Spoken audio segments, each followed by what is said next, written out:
अब गुजरात में जाएंगे तो सोमनाथ का मंदिर किसने लूटा उसको? महमूद गजनबी ने लूटा। कितनी बार लूटा? 17 बार लूटा। एक व्यक्ति कहता है जी, मुसलमान कहता है जी 17 बार नहीं लूटा। हमने कहा कितनी बार लूटा? कहता 8 बार लूटा। तो मैंने कहा ये 8 बार कौन सा कम है भाई? व्यक्ति एक बार लूट लिए है ना, एक बार लूट ले, 2 बार लूट जाए तब समझ में आती है कि हाँ कोई असावधानी थी। लेकिन दुश्मन बार बार लूटते हमको चले जा रहे, हम लूटते चले जा रहे हैं। उसका भी सबसे बड़ा कारण अंधविश्वास। लोग अपने दुश्मन के सामने लड़े नहीं थे, बल्कि क्या किया? हाथ जोड़ करके मंदिर के प्रांगण में इकट्ठे हो गए। और राजा की सेनाएं और हिंदू समाज के लोग अपने भगवान सोमनाथ के सामने हाथ जोड़ करके प्रार्थना कर रहे थे, हे भगवान सोमनाथ, ये मलिक शाह को भंग करने के लिए आया है, आपको तोड़ने के लिए आया, इस देश को गुलाम बनाने के लिए आया है। प्रभु आप अपना रौद्र रूप दिखाइए, आप कुछ चमत्कार कीजिए, अपनी भी रक्षा कीजिए और हमारी भी रक्षा कीजिए। वो हाथ, उस समय जो हाथों में तलवार होनी चाहिए थी, जिन हाथों में हथियार होने चाहिए थे, वो हाथ हम ऐसे, हमको नपुंसक बना दिए इन पाखंडी लोगों ने कि हम भगवान के सामने उस समय हाथ जोड़ करके खड़े हैं। खुद महमूद गजनबी अपने गजनबी नामे में इस बात को लिखवाता है। वो कहता है कि जब मेरी सेनाएं जा रही थी भारत के बाजारों से, भारत के रोडों से, सड़कों से, तो हिंदुस्तान के लोग तमाशा देख रहे थे। वो अपनी अट्टालिकाओं पर खड़े होकर के अपने भगवान से प्रार्थना कर रहे थे कि प्रभु आप अपनी भी रक्षा करो, हमारी भी रक्षा करो। वो कहता है मेरी सेना तो मुट्ठी भर थी, हिंदुस्तान के लोग बहुत बड़ी तादाद में थे, काश वो लोग अपने हाथ में एक एक पत्थर उठा लेते, एक एक ईंट उठा करके और मेरी सेना पर हमला बोल देते, तो मेरी सेना वहीं रोड पर मर जाती। हम में इतना सामर्थ्य नहीं था, लेकिन भारत के काफिरों में बुद्धि नहीं थी। वो तो बुत परस्त थे, उस मूर्ति के सामने, जड़ मूर्ति के सामने हाथ जोड़ करके खड़े रहे। ऋषि दयानंद ने मूर्ति पूजा का जो विरोध किया, ऐसे ही नहीं किया। ऋषि की व्यवस्था देखो, वास्तव में मंदिरों की लूट, पंडित देव प्रकाश को पढ़िए आप। वो कभी मुसलमान हुआ करते थे, सत्यार्थ प्रकाश को पढ़ा तो उनका मन बदला और वो फिर वैदिक धर्मी बने। उन्होंने कुरान की भी बख्या उधेड़ करके रख दी। कुरान परिचय के नाम से उनकी बहुत सारी पुस्तकें प्राप्त होती हैं, लेकिन उन्होंने एक पुस्तक रखी, गजब की मंदिरों की लूट। इन मंदिरों के द्वारा, अंधविश्वास के चलते, इस मूर्ति पूजा के चलते भारत देश की कितनी अकूत संपत्ति लुटी है। ऋषि दयानंद सत्यार्थ प्रकाश में 16 कारण बता रहे हैं। लेकिन हम, आश्चर्य की बात है, जो आर्य समाज ऋषि द्वारा प्रणीत हुआ, उन आर्य समाजी भी उसी चक्कर में पड़ गए। अब उनके घरों में भी ये बीमारी घुस गई। अरे कैसे बचोगे भैया, आपको तो समाज को दिशा देनी थी, आप खुद उस पाखंड में फंसते चले जा रहे हो आज।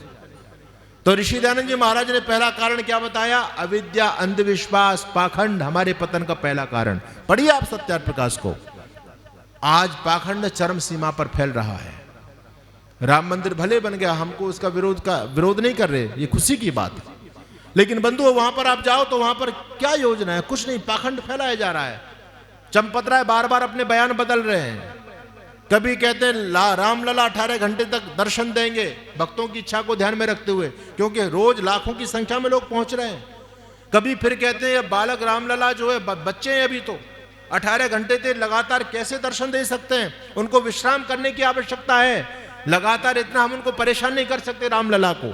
इसलिए रामलला का नया सर्कुलेशन जारी किया जाएगा और केवल एक सीमित समय तक रामलला दर्शन देंगे, उसके बाद फिर पट बंद हो जाएंगे मंदिर के, रामलला आराम से विश्राम करेंगे।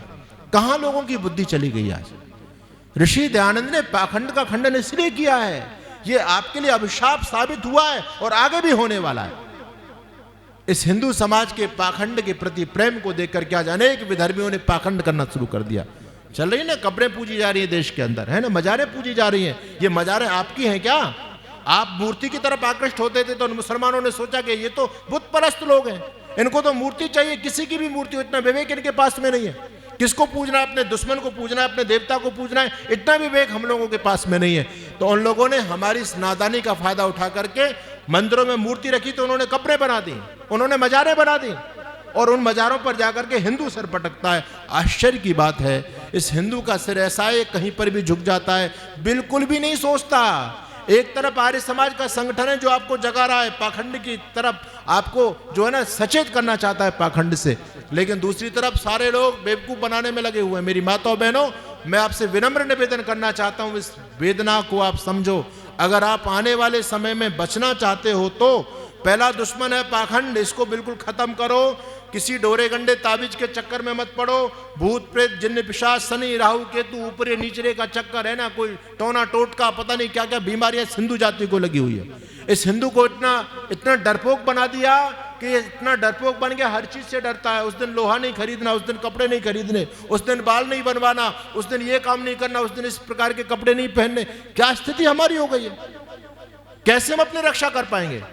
ज्योतिष के नाम से लोग आपको ठग रहे हैं, वास्तु शास्त्र के नाम से लोग आपको ठग रहे हैं, और तो और बुद्धि का दीवाला कितना निकल चुका है। अभी मैं अहमदाबाद से आया, गुजरात से, एक बहन मुझे बता रही थी कि स्वामी जी आश्चर्य होता है, ऐसी ऐसी घटनाएं समाज में घटित हो रही हैं और लोग चुपचाप बैठे हैं, कोई विरोध नहीं करता।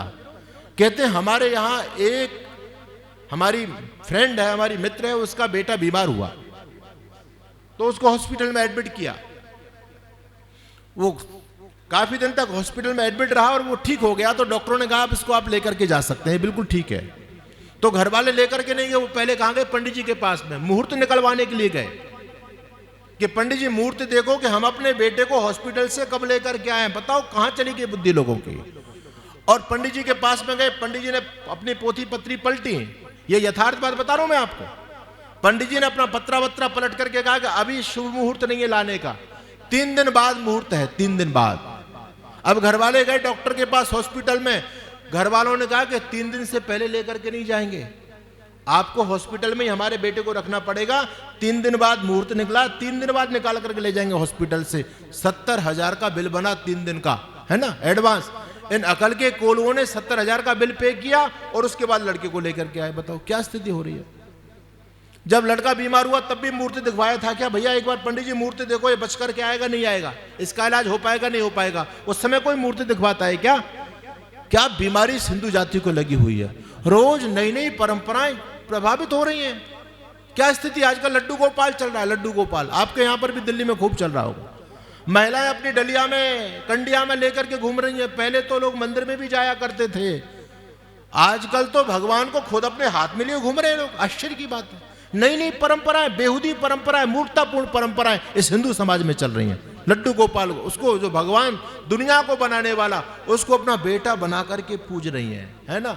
अपने घर में बच्चों की सेवा नहीं होती, आजकल लड्डू गोपाल की सेवा होती है। आजकल तो लड्डू गोपाल को पूरी तरह चाय भी पिलाई जाती है, उनको सुलाया जाता है, उनके कपड़े, और लड्डू गोपाल के पार्लर खुल गए आजकल।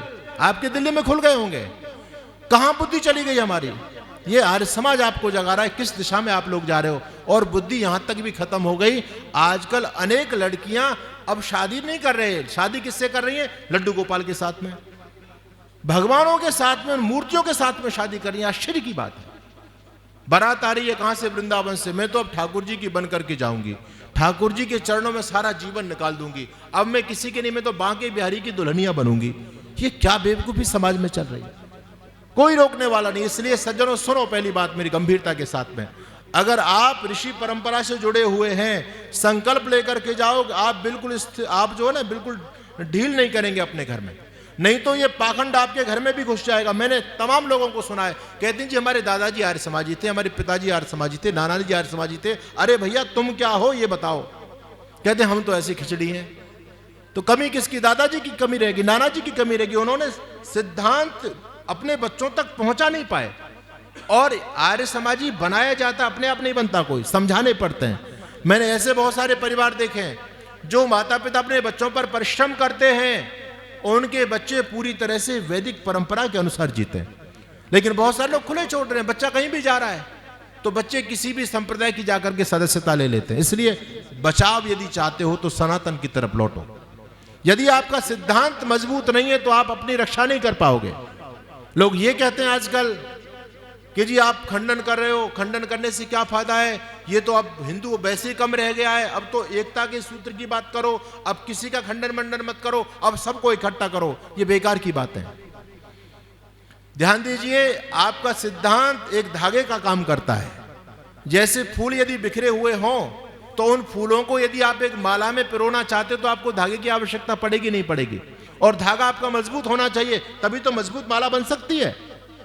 आपके पास में सब कुछ है, आपका सिद्धांत, आप सिद्धांत से लोगों को रोक सकते हो, कह सकते हो ये हमारा सनातन धर्म है, इसको आपको समझना पड़ेगा। आज कट्टर बनने की आवश्यकता है। बिल्कुल, आज हमारे लोगों ने खंडन मंडन बंद कर दिया। मंत्री प्रधान जाकर के पहले निवेदन करते हैं कि महाराज खंडन मत करना। अरे भैया, ये आर्य समाज का यही तो धर्म था, यही खत्म कर दिया तो आर्य समाज किस बात का बचा? मुझे बताओ आप, आर्य समाज की क्वालिटी किससे है? आर्य समाज की क्वालिटी है पाखंड का खंडन करना। अगर अग्नि में आग शांत होगी तो फिर तो वो राख है, वो अग्नि आप कह सकते हो क्या उसको? तो हम लोग भी गलत पैटर्न पर चल गए। अजी आप तो सबको जोड़ो, आपको तो जोड़ो, खंडन मंडन मत करो। बिना खंडन मंडन के नहीं बचोगे। ऋषि दयानंद को पढ़ो, स्वामी दयानंद स्पष्ट कहते हैं कि बिना खरे उपदेशों के समाज का कल्याण नहीं हो सकता।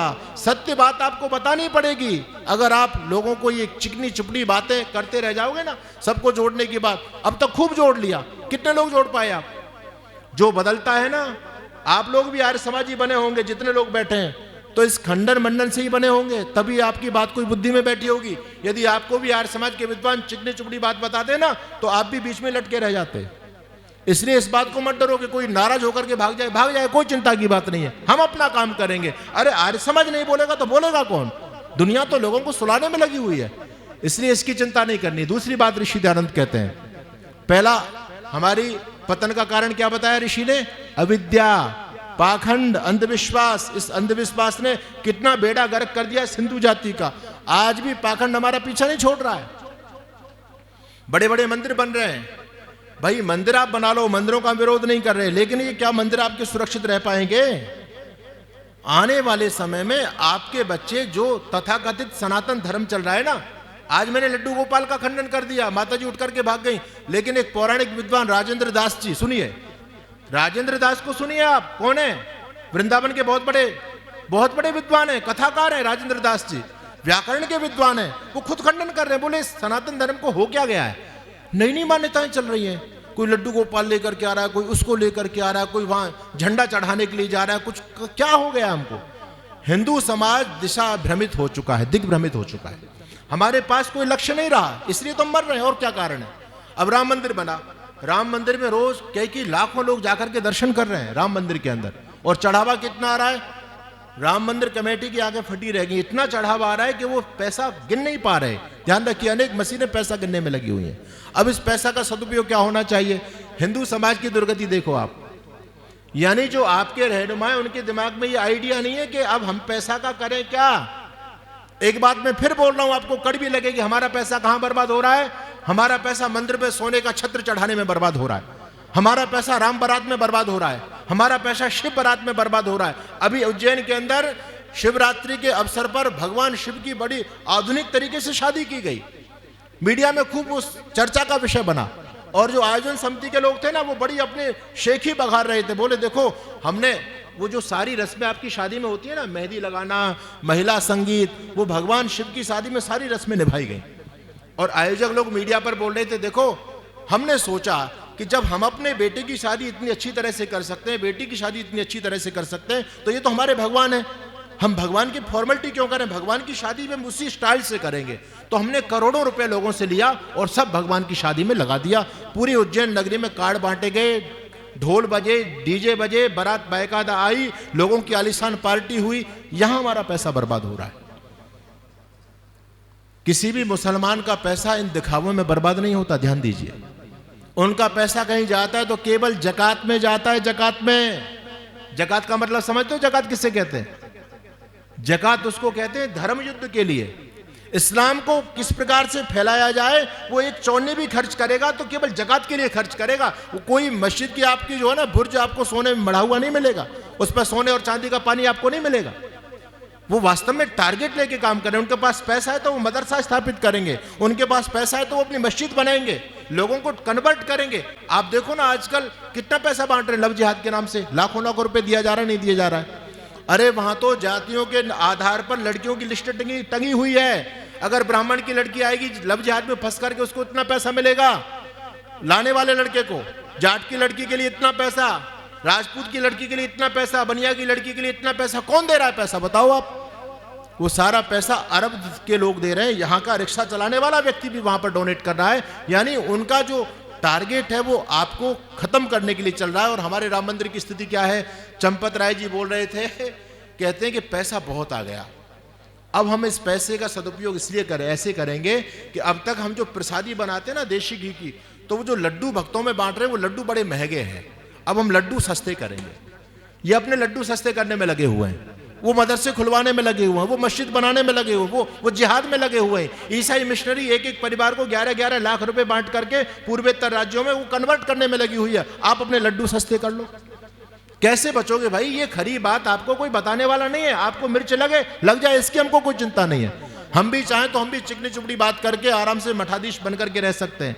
हमको क्या आवश्यकता है? हम अपना सर जो है हाथ पर लेकर के घूम रहे, हथेली पर लेकर के घूम रहे हैं। कितने लोग FIR करते हैं, कितने लोग हमारी लोकेशन ट्रेस करते हैं, लेकिन फिर भी हम हिंदू समाज को बचाने के लिए लगे हुए हैं। ये ऋषि दयानंद का मंच है। मेरे गुरु ने 42 बार लोगों ने प्राणलेवा हमला किया ऋषि दयानंद के ऊपर।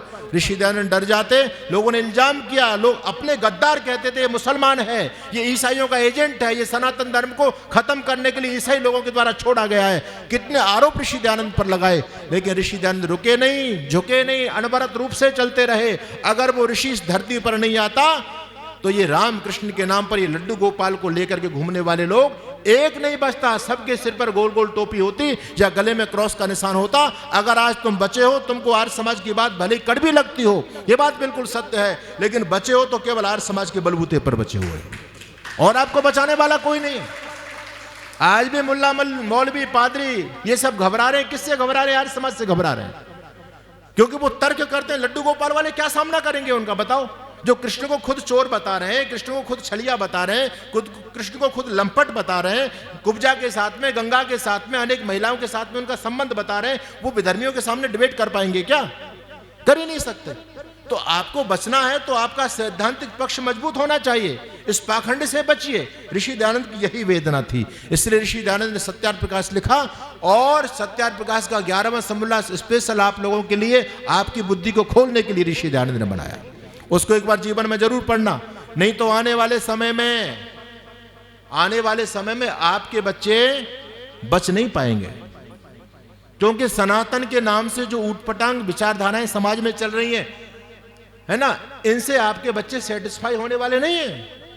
आजकल के बच्चे तार्किक हैं, वो प्रश्न करते हैं। अगर आपका उत्तर तर्कयुक्त है, साइंटिफिक है, लॉजिकल है, तो बच्चा आपकी बात को मानेगा। वो जमाना चला गया जब आप जो है ना उन सारी परंपराओं को ढोते रहते थे। श्रद्धा के नाम से लीला कर दी, कृष्ण ने चोरी कर ली। कोई कहता था कृष्ण तो चोर थे, कहते तो कृष्ण जी की लीला है, चोरी थोड़ी है। कृष्ण लड़कियों के कपड़े उठा रहे हैं तो कहते हैं तो कृष्ण जी की लीला है। कृष्ण गोपियों के साथ में अनैतिक कर्म कर रहे हैं तो लोग कहते हैं कृष्ण जी की लीला है। आज के बच्चे कहते हैं अच्छा कृष्ण करें तो लीला और हम करें तो करेक्टर ढीला। ये कौन सा चरित्र रह गया कृष्ण का? कैसे आप कृष्ण को समाज में प्रस्तुत कर पाएंगे? आप बंधुओं, जवाब आपको खोजना पड़ेगा यदि बचना चाहते हो।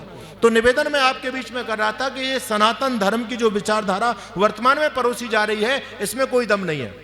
अगर विधर्मियों के सामने बचना चाहते हो, क्योंकि दो प्रकार की लड़ाई होती है, एक विचार की और एक हथियार की। आजकल विचारधारा की लड़ाई चल रही है, भयंकर रूप से चल रही है। हर व्यक्ति अपनी विचारधारा के लिए लगा हुआ है। ईसाई मिशनरी अपनी विचारधारा में आपको मिलाना चाहती हैं, इस्लाम वाले अपनी विचारधारा में आपको मिलाना चाहते हैं, दूसरे मत पंथ वाले अपनी विचारधारा में आपको मिलाना चाहते हैं। अगर आप उनके सामने टक्कर दे सकते हो ना, तो अपनी विचारधारा को मजबूत करो। आज जो धर्म के ठेकेदार घूम रहे हैं समाज में, ये बिल्कुल थोती विचारधारा समाज को दे रहे हैं। अभी एक बहुत बड़े धर्मगुरु अनिरुद्धाचार्य जी, उनसे पूछा गुरुजी प्याज लहसुन खाना चाहिए नहीं खाना चाहिए? सबके यही बयान है, चाहे वो बागेश्वर धाम सरकार हो, प्याज लहसुन खाना चाहिए नहीं खाना चाहिए। ये बड़े बड़े धर्मगुरु बन गए, लेकिन इनमें ये उत्तर देने की अकल तक नहीं है। क्या जवाब दे रहे हैं? नहीं खाना चाहिए। क्यों नहीं खाना चाहिए? अब इनका तार्किक उत्तर सुनो, लॉजिक सुनो उनका। क्या लॉजिकल उत्तर दे रहे हैं? कहते हैं बेटा इसलिए नहीं खाना चाहिए, प्याज लहसुन अच्छी चीज नहीं होती, ये राक्षसों की लेटरिंग होती है। अब इस उत्तर को सुनकर के आपके बच्चे सनातनी बनेंगे या कहां जाएंगे, ये बताओ मुझे। पूछा था ना केरला स्टोरी में एक लड़की ने कि तुम्हारे एक भगवान तो ऐसे हैं जो लड़कियों के साथ में लीलाएं करते हैं, अनेक स्त्रियों के साथ में कुकर्म करते हैं, उनको तुम भगवान मान करके पूछते हो। अरे कोई भागवताचार्य जाकर के जवाब दे पाएगा क्या? नहीं दे सकता। लड़ना पड़ेगा आर्य समाज को। पहले भी हम मरे और आगे भी आर्य समाज बलिदान के लिए तैयार है। आज भी आर्य समाज ही तो लोहा ले रहा है विधर्मियों से, और कौन लेता है? तो निवेदन मैं आपके बीच में कर रहा हूं, देखो क्या क्या बेहूदी बातें चल रही हैं। अभी ये गुरुजी से पूछ लिया एक बेटी ने, गुरुजी सागर का पानी खारी क्यों है, समुद्र का पानी खारी क्यों है? तो गुरुजी का तार्किक उत्तर सुनिए। गुरुजी कहते बेटा एक बार ऐसा हुआ, अगस्त मुनि को प्यास लगी। अगस्त मुनि को प्यास लगी तो अगस्त मुनि को लोगों ने पानी पिलाया, लेकिन सारा पानी खत्म हो गया धरती का। अगस्त मुनि की प्यास फिर भी नहीं बुझी, तो अब क्या करें, अब तो केवल सागर बचा हुआ था। तो अगस्त मुनि को फिर सागर का पानी पिलाना शुरू किया। अगस्त मुनि सारे सागर के पानी को पी गए। अब ये बताओ, सागर बड़ा, अगस्त मुनि का पेट बड़ा, इनसे कोई पूछने वाला नहीं। वहां तो सत्य वचन महाराज है, वहां तो कोई तर्क को स्थान ही नहीं है। अब ये बहुत बड़े जिसके करोड़ों फॉलोवर हैं, कौन कह रहे हैं, मैं तो नाम लेकर के बोलता हूं, अनिरुद्धाचार्य इस बात को कह रहे हैं। कहते हैं अगस्त मुनि सारे सागर के पानी को पी गए, समुद्र सूख गया। और जब सागर का पानी सूख गया तो सागर में भी तो बहुत सारे जीव जंतु रहते हैं, वो मरने लगे, छटपटाने लगे, कुलबुलाने लगे। अब कहां जाए, इनकी तो सब मारे जाएंगे। देवताओं की दृष्टि उन पर पड़ी, ये तो बड़ा अनर्थ हो जाएगा, इतने सारे जीव जंतु मर जाएंगे, इनकी प्राण रक्षा कैसे हो। पानी कहां गया, तो पता चला पानी तो अगस्त मुनि पी गए।